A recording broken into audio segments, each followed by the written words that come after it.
आशीष की गुरुवर प्रिय दर्श तुम्हारा हो। ऐसा तो आशीष की गुरुवर प्रिय दर्श तुम्हारा हो। जब भी दर्श हो मेरे गुरुवर सिर पर हाथ तुम्हारा हो। बोलो पंच परमेश्वरी भगवान की जय। 1008 आदिनाथ भगवान की जय। अंतिम तीर्थेश भगवान महावीर स्वामी की जय। आचार्य भगवान गुरुवर श्री विशुद्ध सागर जी महाराज की जय। मुनि श्री सुप्रभ सागर जी महाराज की जय। मुनि श्री प्रणत सागर जी महाराज की जय। जय जनबंधु, मैं आप सभी का स्वागत करता हूं उस लोकप्रिय कार्यक्रम जिसका नाम है सम्यक समाधान। समीचीन विकल्पों का सम्यक समाधान प्रतिदिन शाम को YouTube चैनल से प्रसारित होने वाला एकमात्र ऐसा डेली प्रोग्राम है जिसके माध्यम से जो उपस्थित श्रावकगण या फिर ऑनलाइन के माध्यम से जुड़े हुए श्रावकगण उनके मन में उठने वाले जो विकल्प है उन विकल्पों का समाधान साक्षात पंचम परमेष्टि साधु परमेष्टि मुनि सुप्रभ सागर जी मुखारविंद से हम सब प्राप्त कर रहे हैं। यह मुनिश्री की हमारे ऊपर असीम अनुकंपा है कि वह अपने डेली रूटीन में से अपने स्वाध्याय तब से समय निकालकर हम लोगों के लिए, सिर्फ हम लोगों के लिए यह सम्यक समाधान प्रदान कर रहे हैं। यह सम्यक समाधान है, इसके माध्यम से देश विदेश के लोगों के मन में जो उठने वाले विकल्प है उस विकल्पों का श्रवण हो रहा है। बहुत सारे लोगों के फ़ोन आते हैं कि भैया जी यह कार्यक्रम बहुत ही अच्छे तरीके से और जो मुनिश्री जो सम्यक समाधान देते हैं वह इतना डीप होता है, इतना डिटेल में होता है कि उसके अनुसंग से जितने भी क्वेश्चंस होते हैं उसका निराकरण एक ही क्वेश्चन के साथ होता है। तो मैं आप सभी को यही विनंती करता हूँ, ऐसे ही आप हम ऊपर ऐसे ही अपना विकल्प भेजते रहे और विकल्पों का सम्यक समाधान हम मुनिश्री के द्वारा प्राप्त करते रहेंगे। मैं मुनिश्री के चरणों में बारंबार नमोस्तु करते हुए मुनिश्री प्रणत सागर जी महाराज से यह विनय करता हूँ कि हे स्वामी आज के कार्यक्रम को गति प्रदान करते हुए संचालित करें। नमोस्तु नमोस्तु नमोस्तु। नमो हरिहंताणं नमो सिद्धाणं नमो आयरीयाणं नमो अज्जायाणं नमो लोये सहसाहुणं। पंच परमेष्टि भगवान की परम पूज्य आचार्य भगवंत गुरुवर विशुद्ध सागर जी मुनि महाराज की, परम पूज्य मुनि श्री सुप्रभ सागर जी महाराज की,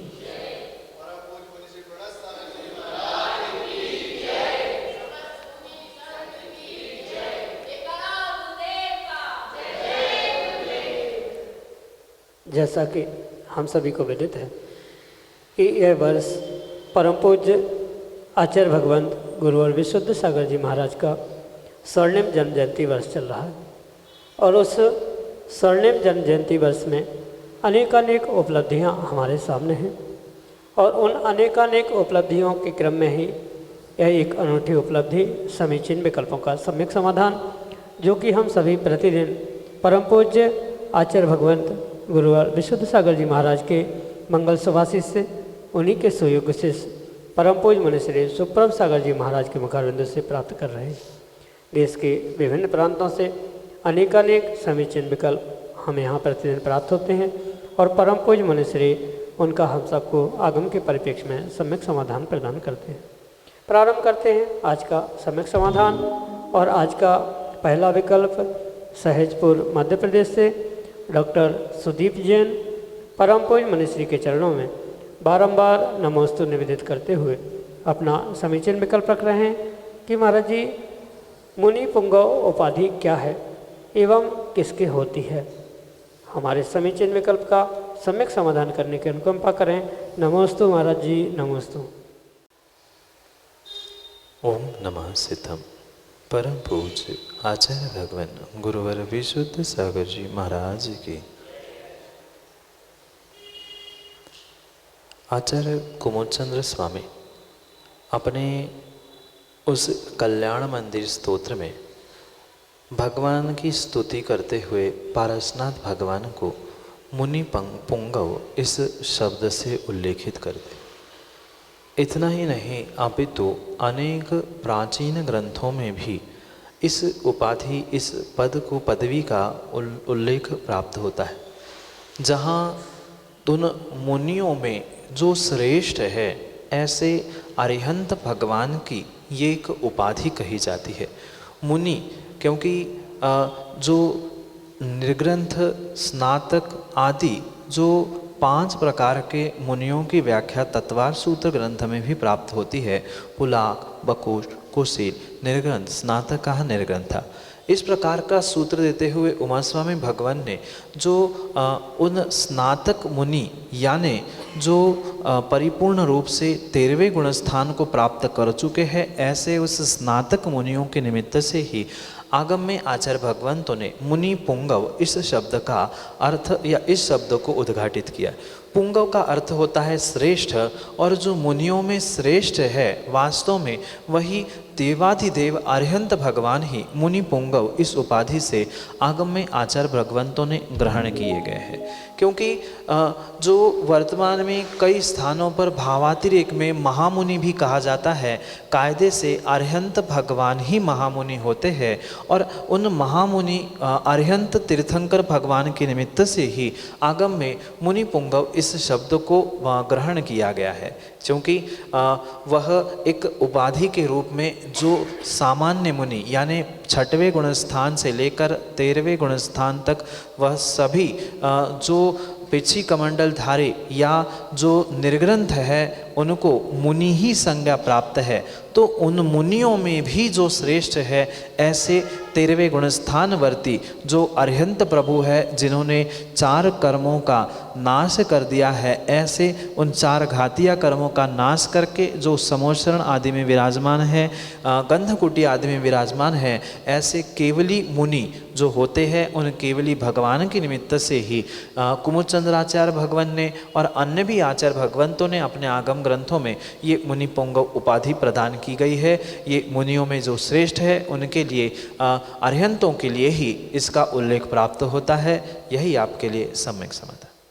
श्रीमती दीप्ति जैन, परासिया, मध्य प्रदेश से अगले समीचीन विकल्प के लिए हमारे स्वामी। नमोस्तु गुरुदेव, नमोस्तु। मेरा प्रश्न आया है, जब हम संस्कृत में कोई भी स्तुति या संस्कृत का पाठ पढ़ते हैं उसमें हमसे जो भी गलतियां होती हैं उसके लिए हमें क्या करना चाहिए? माँ, सबसे पहले तो संस्कृत के पाठ, भक्ति, स्तोत्र या अन्य कोई भी उच्चारण करते समय हमें शब्दाचार रूपी सम्यक ज्ञान के उस अंग का ध्यान रखना परम आवश्यक। जिस प्रकार से जो शब्द लिखा है उसे हमें उसी प्रकार से कायदे से पढ़ने की आवश्यकता है। अगर हम उसे उसी प्रकार से शब्दाचार, अर्थाचार, उभयाचार आदि जो सम्यक ज्ञान के 8 अंग बताए गए हैं उनका परिपालन करते हुए नहीं पढ़ रहे हैं तो वास्तविकता में वह हमारे लिए कर्मों की निर्जरा करने के लिए पर्याप्त नहीं है। क्योंकि सबसे पहला प्रयास हमें उन शब्दों को, अक्षरों को शुद्ध उच्चारण करने का ही करना होगा। अगर हम अशुद्ध उच्चारण लगातार करते आ रहे हैं, उसमें सुधार करने का प्रयास ही नहीं कर रहे हैं और हम यही सोचे वो तो होता है, हमसे बनता ही नहीं है, तो कभी भी हमें उसका पुण्य प्राप्त होने वाला नहीं है।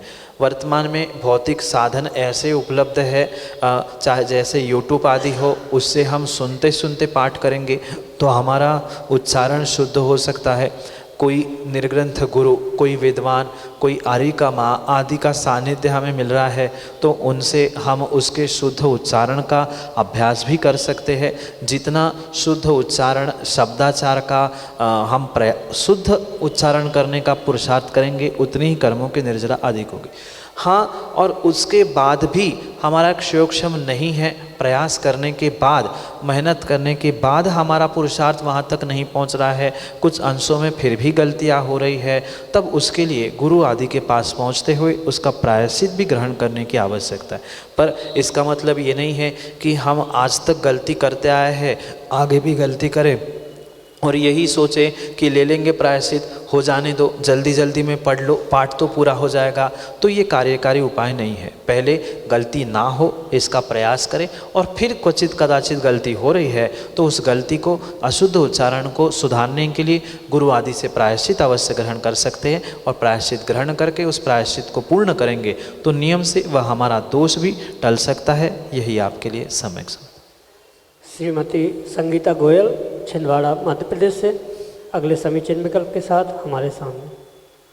हे गुरुवर, विपरीत परिस्थितियों में हम समता कैसे रखें? नमोस्तु। परिस्थितियाँ हमेशा अनुकूल हो ये ज़रूरी नहीं है, क्योंकि ये संसारी जीविका जो जीवन है परिपूर्ण रूप से कर्मों के निमित्त को लेके है। कर्मों का उदय, उनका बंध, आश्रय, ये संसारी जीव के निमित्त से सतत चलता रहता है। और इन कर्मों के निमित्त से परिस्थितियों की अनुकूलता, परिस्थितियों की प्रतिकूलता, सुख दुख आदि सहज रूप से ही देखने में आता है, जिस कारण से हमें अपने उस विपरीत अनुकूल प्रत्येक परिस्थिति में अपने परिणामों को संभालना, समता रखना बहुत बहुत आवश्यक ही नहीं अपितु अनिवार्य। अगर विपरीत परिस्थितियों में हमने ये निर्णय नहीं किया कि मुझे समता रखनी है या समता रखने का पुरुषार्थ नहीं किया, तो आने वाले समय की परिस्थितियाँ भी और भी विपरीत होती जाए। वर्तमान में जो भी मेरी विपरीत परिस्थिति उत्पन्न हुई है वह परिपूर्ण रूप से पिछली विपरीत परिस्थितियों में जो मैंने असाता वेदनी का आश्रय बंध किया था, दुख, शोक, तापा, क्रंदन, परिवेदना, अन्यात्मय आदि उन प्रत्ययों के द्वारा उसके निमित्त से हमारी वर्तमान की परिस्थिति विपरीत हुई। और आज की वर्तमान की विपरीत परिस्थिति में भी अगर हम समता नहीं रख पा रहे हैं तो आने वाले समय में पुनः हमारी परिस्थिति विपरीत होने की पूरी संभावना हो सकती। इसलिए वर्तमान की अनुकूल प्रतिकूल सभी परिस्थितियों में हमें समता रखने की आवश्यकता है। अनुकूल परिस्थितियों में भी अगर हम हर्षातिरेक में यानी बहुत हर्ष आनंद में आके हुए कोई विपरीत काम कर रहे हैं तो वो भी हमारे लिए आने वाले समय में विपरीत परिस्थितियों को देने वाला हो सकता है। साथ में विपरीत परिस्थितियों में हम अपनी मनस्थिति नहीं संभाल पा रहे हैं या विपरीत परिस्थितियों में समता धारण करते हुए माध्यस्थ नहीं हो पा रहे हैं तो पुनः शोक करते हुए, दुख करते हुए, रोते हुए आने वाले समय के लिए हम परिस्थितियों को ही अपने ही हाथ से विपरीत करें। हमारी अनुकूल परिस्थिति सुख हो चाहे विपरीत परिस्थिति रूप दुख हो, उसे देने वाला दूसरा कोई नहीं है अपितु मैंने ही भूत में किए हुए कार्य आज उद्घाटित हो रहे हैं और आज भी मैं नहीं संभाल पा रहा हूँ अपने आप को, तो आने वाले समय में वो और भी स्थिति बदतर से बदतर और भी बदतर होती जाए। इसलिए इस बात का हम ध्यान अगर रखेंगे कि मैं अगर आज विपरीत परिस्थितियों में अपने आप को संभाल नहीं पा रहा हूँ तो आगे उन आने वाली इससे भी बड़ी विपरीत परिस्थितियों का सामना मैं कैसे कर सकता हूँ। इसलिए ये वर्तमान में जो भी विपरीत परिस्थिति मेरे साथ हो रही है, दुख रूपी हो या अन्य कष्ट परेशानी रूप हो, वह मैंने ही प्राप्त की थी, मैंने ही ऐसा कार्य किया था जिस कारण से मेरा वर्तमान बिगड़ा है। अगर मैं आज वर्तमान को नहीं संभालूंगा तो मेरा कल भी बिगड़ जाएगा। इसका अगर बोध हो जाएगा, इसका अगर भान हमें हो जाएगा तो अवश्य ही हम समता रखने का पुरुषार्थ कर सकते हैं। क्योंकि 100% संसारी अवस्था में, घर गृहस्थी की अवस्था में समता माध्यस्थ भाव रखना संभव नहीं है, पर 5, 10, 20, 25, 50 इतने परसेंटेज हम समता रखने का पुरुषार्थ प्रयास अवश्य ही कर सकते। और हमारा एक एक पुरुषार्थ आने वाले समय के लिए हमारी परिस्थितियों को विपरीतता की ओर से अनुकूलता की ओर ले जाने के लिए कार्यकारी उपाय हो सकता है। इसलिए हम पुरुषार्थ अवश्य करते रहे। 5% भी सफल हो गए तो हमने बहुत कुछ कर लिया। 5 से कभी 50 तक भी पहुंचेंगे और 50 से कभी 100% तक भी अपने समता माध्यस्थ भावों को प्राप्त करने के लिए हम पहुंच सकते हैं। इसलिए सतत पुरुषार्थ करते रहना, समता का ये निर्णय करते हुए कि ये कर्म का उदय मेरा ही था, मैंने ही कर्म बंध किया था और आज नहीं संभलूंगा तो आने वाले समय में और भी विपरीत परिस्थितियां सामने आ सकती है। इसका निर्णय करते हुए हम अपने आप को, अपने परिणामों को समता परिणामों के साथ ढाल सकते हैं। यही आपके लिए सम्यक संवाद। अगले समीचीन विकल्प के लिए परासिया मध्य प्रदेश से हमारे सामने हैं श्रीमती लता जैन। गुरुवार, मेरा प्रश्न है क्या मंदिर की देहरी पर अपने को पहले पैर पड़ना चाहिए तो वो अशुद्ध नहीं होती क्या? कुछ लोगों की चर्याएँ अच्छी रहती, कुछ की नहीं भी रहती हैं, तो अलग अलग जैसे लोग आते हैं तो देहरी के पैर पड़ना वो अशुद्ध कहलाती है। माँ, देहरी के पैर पड़ना ये किंचित भी किसी भी प्रकार से गलत कार्य नहीं है। जो मंदिर है वह आपने नव देवता पूजन में पढ़ा होगा, जिन चैत्यालय मंदिर भी नव देवताओं के अंतर्गत आता है, क्योंकि जहाँ तीन लोक के नाथ विराजमान हैं वह वेदी, वह मंदिर, वह गर्भालय परिपूर्ण रूप से एक पवित्रता को देने का स्थान हो जाता है। स्वयं में भी ही वह नौ देवताओं के अंतर्गत एक देवता रूप ग्रहण किया और उसी अभिप्राय से युक्त होते हुए उस मंदिर की देहली को पूज्य मानते हुए निश्चय ही निश्चय ही निश्चय ही इन तीन शब्दों के द्वारा उस देहली को नमस्कार करते हुए, उसको हाथ लगाते हुए फिर उसके अंदर मंदिर में प्रवेश किया जाता है। इन अभिप्रायों को समझने के साथ ही वह भीतर के भ्रम आदि को हम मिटा सकते, क्योंकि ये कोई एकांत नहीं है, मिथ्यात नहीं है कि देहरी के पैर कैसे पड़े जा रहे हैं। जैसे एक तीर्थंकर की माँ तीर्थंकर को जन्म देने के निमित्त से पूज्य होती है, ऐसे ही तीर्थंकर भगवान की प्रतिमा विराजमान होने से वह मंदिर ही स्वयं में भी एक भगवत्ता का रूप बन जाता है, एक पूज्यता का प्रतीक बन जाता है। और उस पूज्यता का प्रतीक होने से मंदिर में पहुंचने से पहले उस देहरी को पूज्य मानते हुए उसको नमस्कार किया जाता है, उसको छुआ जाता है, फिर मंदिर में प्रवेश किया जाता है। ये बात आपकी कथनचित सत्य हो सकती है कि हर व्यक्ति जो देहरी पे पैर रख के आता है या उसे लांग के आता है वह शुद्ध आचरण वाला हो, ज़रूरी नहीं है। वह कभी अशुद्ध आचरण वाला, विपरीत कार्य करने वाला भी हो सकता है। पर ये भी समझने की माँ आवश्यकता है, किसी दो चार या चंद विपरीत कार्य करने वाले अशुद्ध जीवों के निमित्त से इतने तीन लोक का जो आयतन है, तीन लोक का मंदिर है, वह अशुद्ध कैसे होगा? अगर हम ऐसा मानेंगे तो देहली ही नहीं, फिर तो मंदिर भी पूज्य नहीं होगा। जिन अशुद्ध जीवों ने भगवान का अभिषेक कर लिया फिर भगवान भी अशुद्ध हो गए। तो ये हमारी मात्र मानसिकता है। किसी अशुद्ध इंसान से भगवान को छूने से, मंदिर को छूने से, मंदिर की देहली का स्पर्श आदि करने से मंदिर की देहली, भगवान, मंदिर किंचित भी अशुद्ध होने वाले नहीं हैं। क्वचित कदाचित अगर किसी अशुद्ध वस्त्र वाले ने भगवान की प्रतिमा को छू लिया तो क्या हम भगवान को उठा के अलग कर देंगे कि अशुद्ध हो गए? नहीं, वे तीन लोक की प्रतिमा है, तीन लोक के नाथ भगवान हैं, वे किसी अशुद्ध व्यक्ति से अशुद्ध होने वाले नहीं हैं, अपितु उनके शक्त्यांश अधिक होने से, यानी वह तीन लोक के नाथ के, भगवान की प्रतिमा के शक्त्यांश ज़्यादा है, साथ साथ मंदिर की भी शक्त्यांश पुण्य वर्गणाएँ अधिक होने के कारण से वह पापी को भी पुण्यात्मा बनाने के लिए समर्थ हो सकते। जो भगवान का गंधोदक लेने से पवित्रता कही जाती है, उसके पीछे का अभिप्राय यही है। इसी कारण से ये परम सत्य हम समझे कि चाहे अशुद्ध व्यक्ति उसे स्पर्श कर ले, चाहे शुद्ध करे, कोई बाहर का ऐसा व्यक्ति भी आकर उस देहरी को, मंदिर को स्पर्श कर रहा है तो भी उसकी अशुद्धता होने वाली नहीं है। पर ये ज़रूर है कि उस अशुद्ध व्यक्ति ने अगर शुद्ध वस्तु को, यानी मंदिर की देहरी आदि आदि को छुआ है, गंधोताग आदि ग्रहण किया है, तो नियम से वह शुद्ध हो सकता है अगर उसका वैसा उपादान है तो, अन्यथा वह अशुद्ध का अशुद्ध ही रह जाएगा। अगर सर्वथा हम उस शुद्ध अशुद्ध को नहीं समझ पाए और गंधोदक को किसी अशुद्ध व्यक्ति को दे दिया तो क्या गंधोदक अशुद्ध हो गया? वह तो तीन लोकनाथ का अभिषेक था, गंधोदक था, वह शुद्ध नहीं हुआ था। वो शुद्ध हो नहीं हो, वो उसका स्वयं का विवेक था, पर गंधोदक अशुद्ध नहीं होता। ऐसे ही जहाँ साक्षात तीन लोक के नाथ बैठे हैं, वह मंदिर, उस मंदिर की देहरी किसी अशुद्ध व्यक्ति, अशुद्ध आचरण वाले व्यक्ति से अशुद्ध होने वाली नहीं है। वो तो शुद्ध थी, शुद्ध है और शुद्ध ही रहेगी। इसलिए नवदेवता के अंतर्गत वह मंदिर, चैत्यालय, चैत्य आदि आने के निमित्त से उस मंदिर की देहरी को भी पूज्य माना जाता है। भले ही कोई अशुद्ध व्यक्ति भी क्यों ना छू के चला जाए, पर उसकी शुद्धता नष्ट होने वाली नहीं है। यही आपके लिए सम्यक समाधान। अगले समीचीन विकल्प के लिए छिंदवाड़ा मध्य प्रदेश से हमारे सामने हैं सुरेश चंद्र जैन अपने समीचीन विकल्प के साथ। को नमस्तु नमस्तु नमस्तु गुरुवर। गुरुवर, मेरा प्रश्न था कि पंचम काल में कोई भी जीव मोक्ष नहीं प्राप्त करता, लेकिन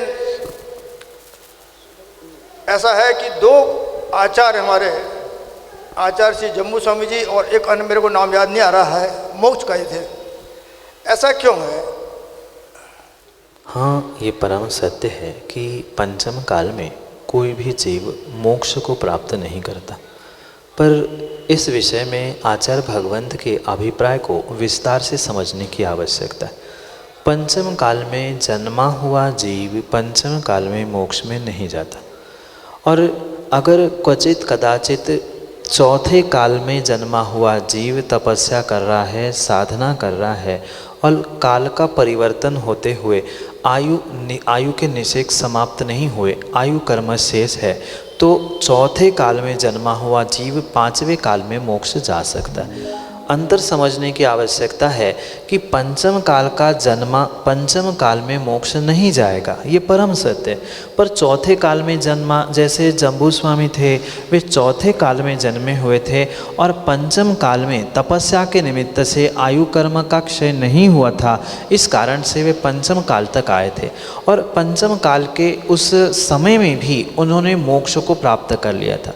जो सिद्धांत है पंचम काल में मोक्ष नहीं जाने का, वहाँ पर कौन से काल में जन्मा है, कौन से काल में नहीं जाएगा, इसका विषय बहुत अच्छे से समझने की आवश्यकता है।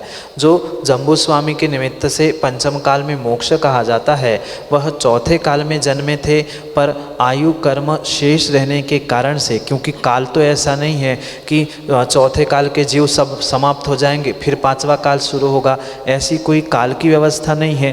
काल तो कंटिन्यूएशन में, मतलब 1 घंटे के बाद जैसे दूसरा घंटा आता है, दिन के बाद रात जैसे लगातार आती है, ऐसे ही चौथा काल समाप्त हुआ और पांचवा काल प्रारंभ हुआ।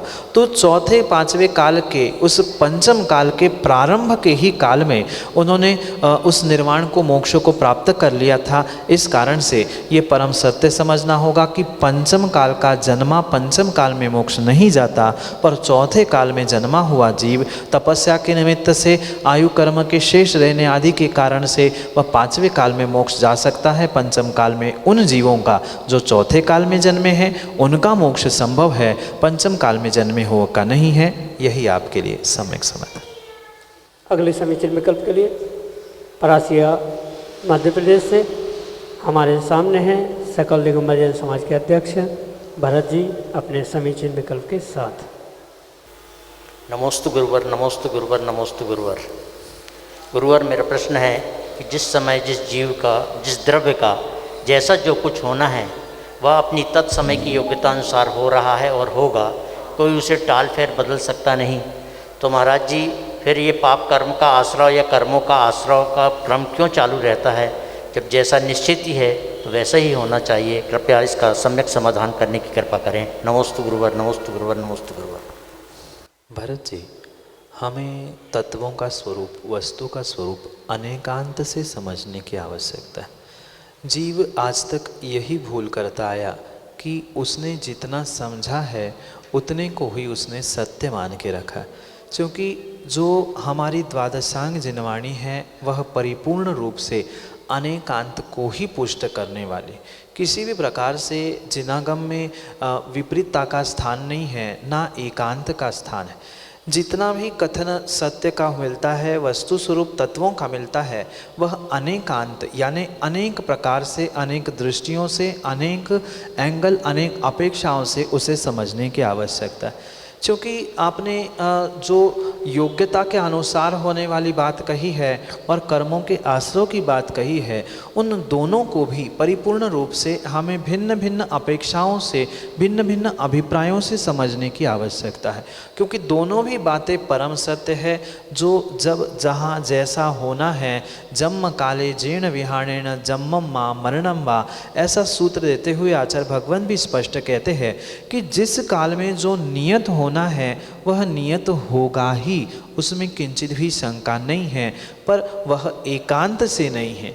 वह कथनचित इस शब्द का प्रयोग करते हुए वह नियतवाद को पुष्ट करते, साथ साथ वो ये भी कहते हैं कि जहाँ ये सम्यक नियतवाद है, सम्यक अनेकांत का कथन है, वही अनेकांत से ये भी परम सत्य है कि जीव को प्रति समय प्रतिपल कर्मों का आश्रव बंध चल रहा है। कोई भी ऐसा क्षण, कोई भी ऐसा समय नहीं है जहाँ पर जीव को आश्रव बंध नहीं हो रहा है। इसलिए इन दोनों का तालमेल बिठाना, दोनों के अभिप्राय को समझना परम आवश्यक यहाँ पर होगा। क्योंकि आगम में जो भी प्राप्त किया गया है या आगम से जो भी समझना होगा वह हमें बहुत विवेक से समझने की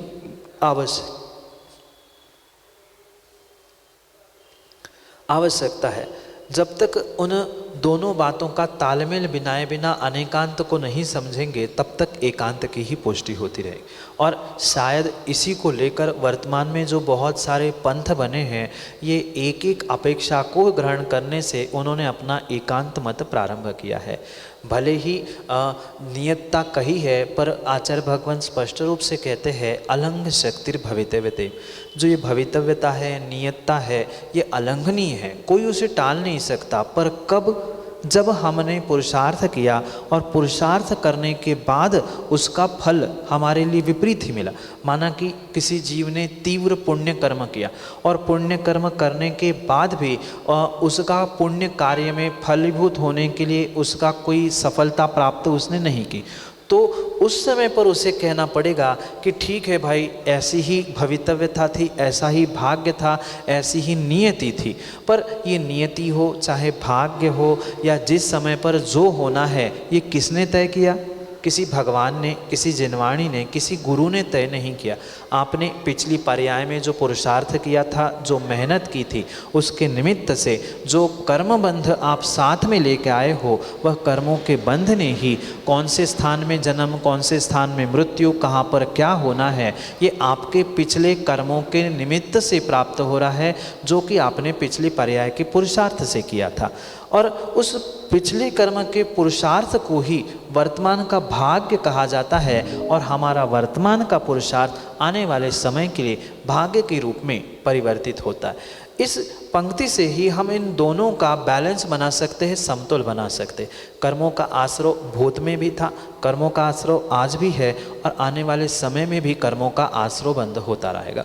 मन वचन काय का मेरा पुरुषार्थ मेरे लिए कर्म आश्रव कर्म बंध के लिए निमित्त है और मेरे भूत के कर्म आश्रव कर्म बंध वर्तमान के लिए कर्म उदय है। और उस कर्म के उदय में मेरा जैसा पुरुषार्थ होगा, जैसे मन वचन काय का प्रयास होगा, बिल्कुल वैसा ही आने वाले कल के लिए मैं कर्मों का आश्रव बंध करते हुए वह जब उदय में आएंगे तो वहाँ की वैसी परिस्थिति बने।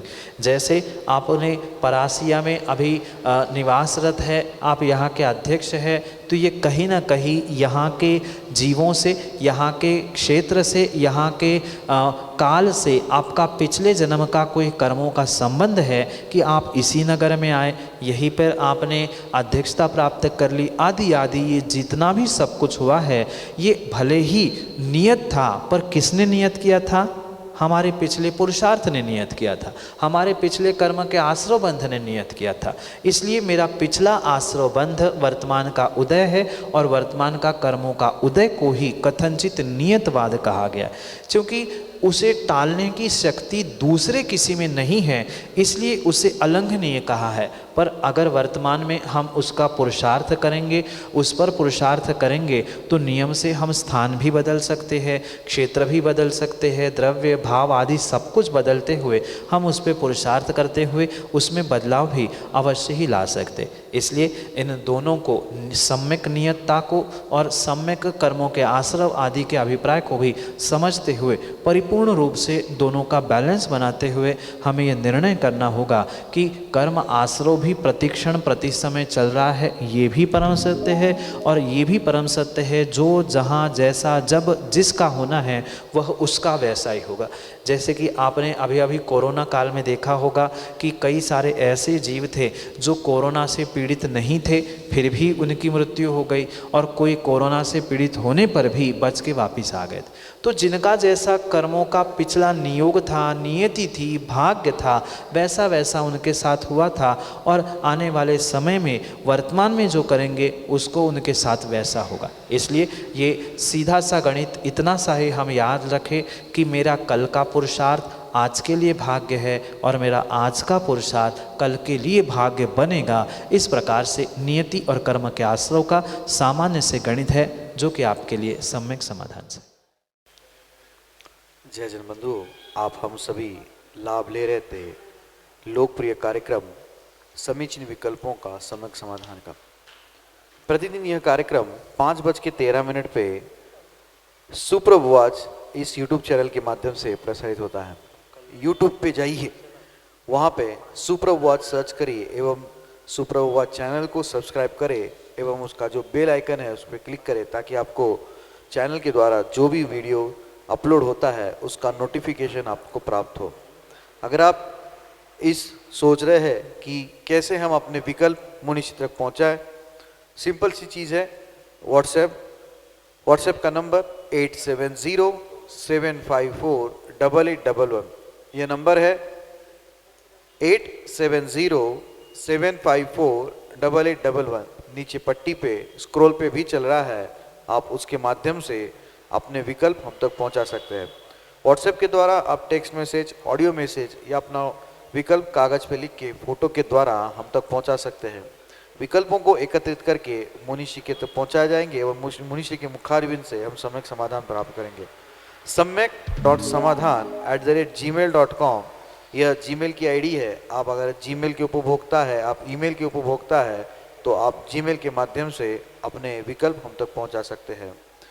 मुनिषी के प्रवचन प्रतिदिन शाम को 7:40 पे जिनवा टीवी के माध्यम से प्रसारित होते हैं। और अभी अद्भुत विषय रत्नमाला ग्रंथ जो शिवकोटि महाराज स्वामी रचित, आज तक इस ग्रंथ पे ऐसी भव्य वाचना नहीं हुई थी। ऐसी वाचना मुनिषी के सानिध्य में विगत चातुर्मास में हुई। उस कार्यक्रम के अंश, उस प्रवचन के अंश आप शाम को 7:40 पे जिनवा टीवी के माध्यम से सुन सकते हैं और घर बैठे ही स्वाध्याय कर सकते हैं।